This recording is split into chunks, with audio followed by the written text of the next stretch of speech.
Identitas pada kasus yaitu Juliana sebagai penggugat, Jenny sebagai tergugat, dan Teresia Siti Rahayu sebagai turut tergugat. Pada kasus ini, penggugat menggugat tergugat bahwa tergugat merupakan istri ketiga dari almarhum Iwan Harto dan mempunyai seorang anak keluar kawin bernama Sin Sarto. Almarhum telah membuat surat hibah wasiat sebelum ia meninggal, di mana isinya almarhum menghibahkan sebuah unit apartemen kepada tergugat.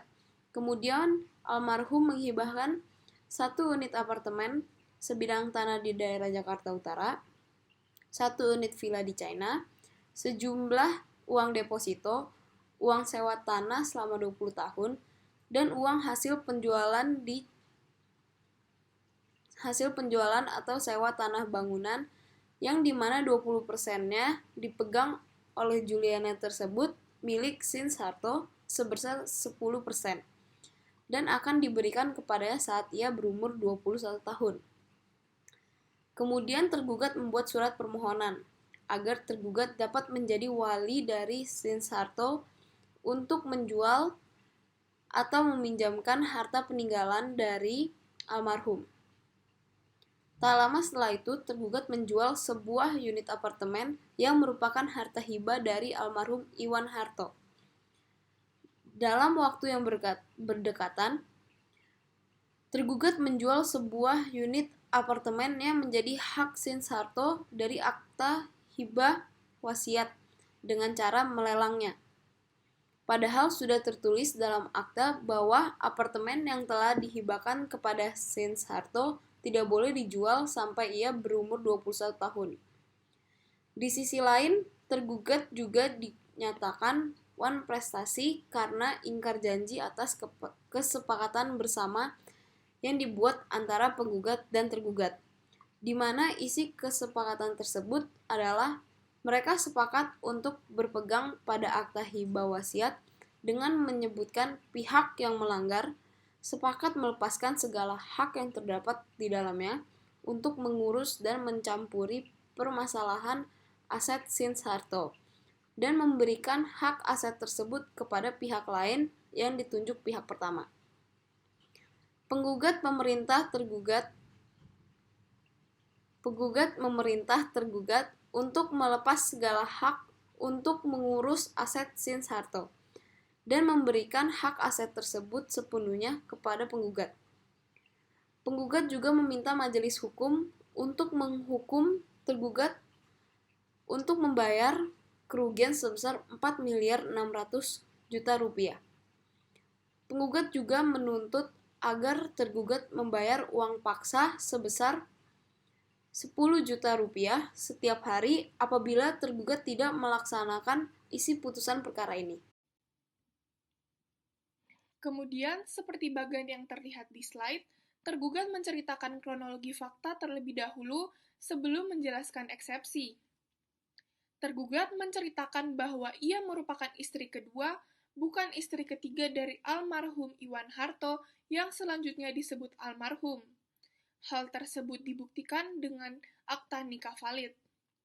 Almarhum telah bercerai dengan istri pertamanya yaitu Wendy Sulaiman dan dikaruniai 2 orang anak yang tidak disebutkan namanya. Sebelum menikah dengan mantan istri, almarhum mengakui kepada tergugat bahwa ia memiliki 4 orang anak biologis dari wanita lain, yaitu Juliana sebagai penggugat, Lina, Yudi, dan Leki. Dengan meninggalnya suami tergugat di Shandong, Republik Rakyat China, maka berdasarkan hukum, penggugat tidak mendapatkan warisan. Atas alasan inilah dapat dikatakan penggugat sengaja membuat akta hibah wasiat palsu agar mendapat warisan. Selanjutnya, penggugat dikatakan sebagai pribadi yang berani malu karena berulang kali telah berbohong di berbagai pengadilan dengan menggunakan akta-akta palsu. Tergugat pun menjelaskan satu dari sekian akta palsu yang dibuat penggugat, yaitu pada tanggal 15 Februari 2015, penggugat bersama saudara-saudarinya menyerahkan bukti PK3 yang adalah akta kelahiran, di mana akta tersebut menyebutkan penggugat lahir pada tahun 1971, dan di waktu yang bersamaan mereka menyerahkan akta penjualan beli tanah dalam eksepsi. Yang pertama, penggugat tidak beritikat baik dengan tidak menghadiri proses mediasi sesuai dengan Perma nomor 1 tahun 2016, pasal 1 ayat 2 dan pasal 22 ayat 1 yang menyatakan bahwa salah satu pihak dinyatakan tidak beritikat baik apabila tidak hadir dalam proses mediasi setelah dipanggil 2 kali secara patut dan gugatan dinyatakan tidak dapat diterima oleh hakim pemeriksa perkara. Kedua, penggugat tidak mempunyai hak untuk menggugat atau tidak ada legal standing, karena legal standing yang digunakannya adalah akta hibah wasiat yang masih dalam proses verifikasi sah atau tidak sah. Maka sudah sepatutnya gugatannya itu tidak dapat diterima oleh Yang Mulia Majelis Hakim. Yang ketiga, eksepsi obscur libel, dalam arti dalil penggugat tidak dapat dibuktikan dengan fakta serta bukti yang jelas, bahwa sudah terbukti tergugat merupakan istri kedua dan bukan istri ketiga, seperti yang didalilkan oleh penggugat. Dan tidak ada atau tidak pernah ada pembatalan akta hibah wasiat yang dapat, maksud saya, tidak ada pembatalan akta hibah wasiat yang pernah tergugat buat, dan hal itu dapat dibuktikan pada acara sidang pembuktian. Kemudian, permohonan sita jaminan yang diajukan oleh penggugat tidak jelas bahwa barang apa yang akan disita. Oleh sebab itu, tergugat meminta majelis hakim.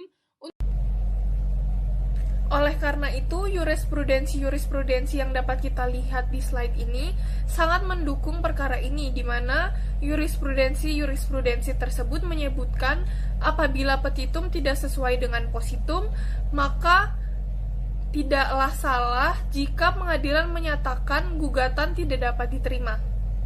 Menelusuri lebih lanjut, sudah sebaiknya kita memahami teori-teori yang berkaitan dengan kronologi yang telah disampaikan sebelumnya. Yang pertama adalah mengenai waris maupun hibah wasiat. Hukum waris adalah ketentuan yang mengatur nasib kekayaan oleh orang setelah meninggal dunia, sehingga kekayaannya dibagikan kepada orang yang berhak menerimanya, yaitu keturunan terdekat dari yang meninggal dunia dan atau orang yang ditunjuk untuk menerimanya. Menurut undang-undang, terdapat 2 cara untuk mendapatkan warisan, yaitu sebagai ahli waris menurut undang-undang dan sebagai ahli waris yang ditunjuk dalam surat wasiat. Cara untuk mendapatkan waris sebagai ahli waris menurut undang-undang digolongkan menjadi 2, yaitu kedudukan sendiri dan atas penggantian. Lain hal dengan cara untuk mewaris warisan sebagai ahli waris menurut surat wasiat yang berisi wasiat pengangkatan dan hibah wasiat. Wasiat pengangkatan merupakan penunjukan seseorang atau beberapa orang menjadi ahli waris, yang akan mendapatkan seluruh atau sebagian dari warisan, dan sama seperti ahli waris menurut undang-undang. Ia memperoleh segala hak dan kewajiban si peninggal. Lain hal dengan hibah wasiat yang merupakan suatu pemberian kepada seseorang atau yang sering disebut dengan hibah. Ia bukan ahli waris dikarenakan ia tidak menggantikan si peninggal dalam hak dan kewajibannya, yaitu dengan membayar hutang-hutangnya. Ia hanyalah berhak untuk menuntut penyerahan barang atau benda atau pelaksanaan hak yang diberikan kepadanya dari sekalian ahli waris. Terdapat beberapa perbedaan di antara warisan dengan hibah wasiat. Meskipun kedua hal tersebut berkaitan, seperti waktu pemberiannya, pengertiannya, dan pembatalan maupun penolakan kedua warisan tersebut, terdapat perbedaannya cukup signifikan. Nah, yang pertama adalah perbedaan dari waktu pemberian warisan. Nah, pemberian warisan itu pada saat peninggalan warisan sudah meninggal dunia. Lain hal dengan hibah wasiat yang diberikan pada saat pemberian hibah wasiat masih hidup. Warisan dapat dibatalkan apabila ahli waris tidak patut menerima harta warisan dengan syarat yang telah diatur di dalam undang-undang. Hibah wasiat dapat ditarik kembali apabila pada saat pemberi masih hidup. Teori selanjutnya adalah mengenai teori pemberian atau pembagian waris untuk anak luar kawin. Pembagian warisan bagi umat Islam diatur dalam KHI. Selain itu diatur dalam KUH Perdata juga. Anak luar kawin ada dua penggolongan, ada yang diakui oleh ayahnya dan ada yang tidak diakui. Pengaturan KUH Perdata hanya berlaku bagi anak luar kawin yang diakui oleh ayah atau ibunya. Tanpa pengakuan dari ayah ibunya, anak luar kawin tidak mempunyai hak untuk mewarisi. Anak luar kawin juga dapat menerima warisan asal diakui sah oleh ayah atau ibunya.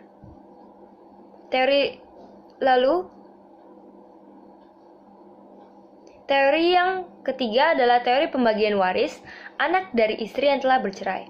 Berdasarkan dari prinsip warisan dalam hukum perdata, anak dari istri yang telah bercerai tetap mendapatkan hak sebagai ahli waris.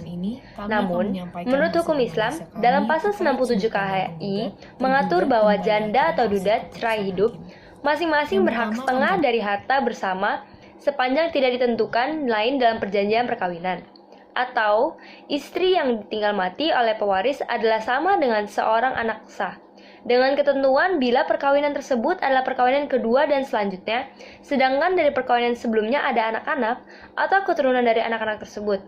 Suami atau istri yang baru tidak boleh mewarisi lebih dari bagian terkecil yang diterima oleh salah seorang dan anak-anak dari perkawinan sebelumnya, dan oleh semua keturunan penggantinya, bila ia meninggal lebih dahulu. Dan bagaimanapun juga, bagian warisan istri dan suami itu tidak boleh melebihi seperempat dari harta peninggalan si pewaris. Sehingga, istri kedua mendapatkan bagian lebih kecil dari bagian anak istri pertama dan tidak boleh lebih besar dari seperempat bagian dari harta warisan. Sedangkan anak-anak dari istri pertama dan kedua mendapatkan bagian yang sama dari sisa harta warisan yang sudah kurang bagian istri kedua tersebut. Teori keempat adalah teori menggunakan akta palsu sebagai landasan gugatan dan pembuktian. Pemalsuan dokumen merupakan suatu tindakan yang tidak sepatutnya dilakukan. Terdapat banyak sekali contoh pemalsuan dokumen dari segala bidang, yaitu baik dari perpajakan, pemilu, dan lain-lainnya. Menggunakan akta palsu sebagai landasan gugatan dan sebagai bukti penggugat termasuk dalam pemalsuan surat yang ditulis di dalam KUH Perdata, yang dapat diancam pidana penjara paling lama 6 tahun, dan juga apabila memasukkan suatu akta autentik dapat diancam pidana penjara paling lama 7 tahun. Teori kelima adalah mengenai syarat tidak sahnya perjanjian. Perjanjian berarti mengikatkan diri terhadap satu dengan yang lain, yang melahirkan suatu hak dan kewajiban bagi masing-masing pihak. Namun, apabila salah satu pihak tidak memenuhi hak dan kewajibannya, dapat dikategorikan ke dalam suatu perbuatan prestasi yang dapat dituntut dalam pengadilan. Suatu perjanjian hanya dapat dikatakan sah apabila memenuhi 4 syarat sah, yaitu percakapan pada pihak yang membuat, yang kedua adalah sepakat para pihak yang membuat perjanjian, yang ketiga adalah mempunyai objek tertentu dan mempunyai sebab yang halal. Teori selanjutnya adalah mengenai teori akta kesepakatan bersama. Akta kesepakatan bersama sangat berperan penting dalam mencegah maupun meminimalisir terjadinya sengketa. Akta kesepakatan bersama juga disebut sebagai akta autentik yang dibuat dan ditandatangani oleh notaris. Kekuatan perbuktian dengan memiliki akta otentik ini disebut sebagai sempurna dikarenakan membuktikan adanya para pihak yang bersangkutan bahwa sungguh-sungguh peristiwa tersebut telah terjadi, yang disebut dengan pembuktian material atau pembuktian mengikat. Yang kedua adalah membuktikan antara para pihak bahwa pihak mereka sudah menerangkan apa yang ditulis dalam akta tersebut. Nah, pembuktian tersebut disebut pembuktian formil.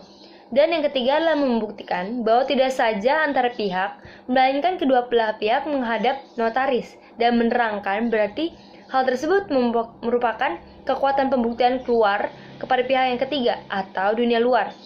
Teori yang paling terakhir adalah mengenai teori tata urutan persidangan dalam kasus keperdataan waris. Terdapat sekitar 21 urutan mengenai tata urutan persidangan. Setelah pemberitahuan, diberi hak untuk menentukan sikap. Apabila waktu melebihi 1 hari tidak menentukan sikap, maka dianggap menerima putusan tersebut. Istri terakhir daripadanya. Ia merupakan istri terakhir daripadanya. Ia merupakan penerima waris yang sah sekaligus seorang wali terhadap anak mereka, yaitu Sian Caharto. Selanjutnya, kami juga melakukan peninjauan kembali terhadap nota keberatan yang diajukan oleh tergugat untuk memahami fakta-fakta yang terkait di dalamnya. Yang pertama, bahwa akta kesepakatan bersama yang digunakan sebagai legal standing oleh penggugat dinyatakan tidak sah. Mengacu pada pasal 1335 Junto 1337 KUH yang menyatakan bahwa suatu kausa dinyatakan terlarang jika bertentangan dengan undang-undang, kesusilaan, dan ketertiban umum. Jika objek dalam suatu persidangan suatu perjanjian ilegal dan dinyatakan terlarang, maka perjanjian tersebut dapat menjadi batal. Dalam hal ini, objek yang digunakan dalam akta kesepakatan bersama adalah akta hibah wasiat, yang setelah dilakukan adanya peninjauan kembali, dapat dibuktikan bahwa akta hibah wasiat bersifat palsu, dikarenakan akta hibah wasiat tersebut dibuat langsung oleh penggugat. Sehingga hal tersebut menggiring kami untuk meyakini bahwa akta kesepakatan bersama yang digunakan sebagai legal standing tersebut dinyatakan tidak sah.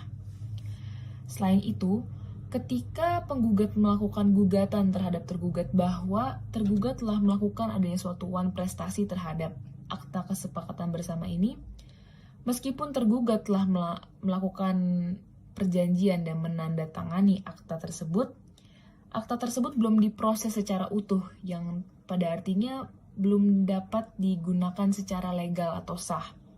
Sehingga bagaimanapun caranya akta tersebut tidak dapat menjadi dasar suatu gugatan.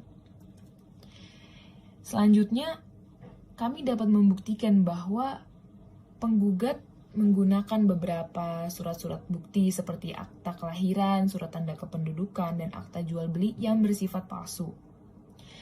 Mulai dari tanggal yang tidak memiliki korelasi yang pas, sehingga adanya pembuatan anggota keluarga yang fiktif, dan hal tersebut menyebabkan kami merasa bahwa penggugat telah melakukan suatu tindak pidana, yaitu mengacu pada pasal 263 dan 266 KUHP tentang pemalsuan surat. Dengan alasan tersebut, kami berpendapat dan merasa bahwa nota keberatan yang diajukan oleh tergugat layak diterima karena memiliki keabsahan yang kuat.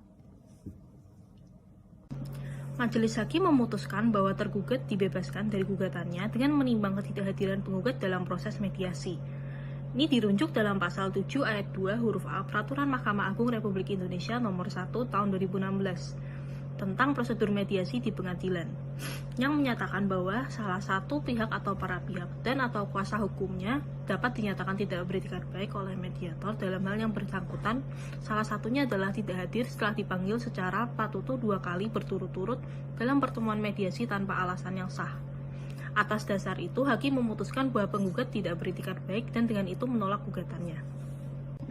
Setelah kami menganalisis ketiga sudut pandang, kami dapat menyimpulkan bahwa majelis hakim telah memberikan keputusan yang tepat, karena apabila majelis hakim melanjutkan ke dalam sidang pembuktian ataupun memutus penggugat bersalah, itu sudah merupakan kasus di luar ranah perdata, dan itu dapat dipergunakan oleh penggugat sebagai dasar pembelaannya. Kami juga berpendapat bahwa penggugat berhak mendapat bagian waris apabila ia dapat membuktikan bahwa ia adalah keturunan Iwan Harto. Namun karena penggugat tidak mengindahkan peraturan yang ada dan melakukan perbuatan melawan hukum, kami memiliki penilaian yang kontra terhadap apa yang ia perbuat.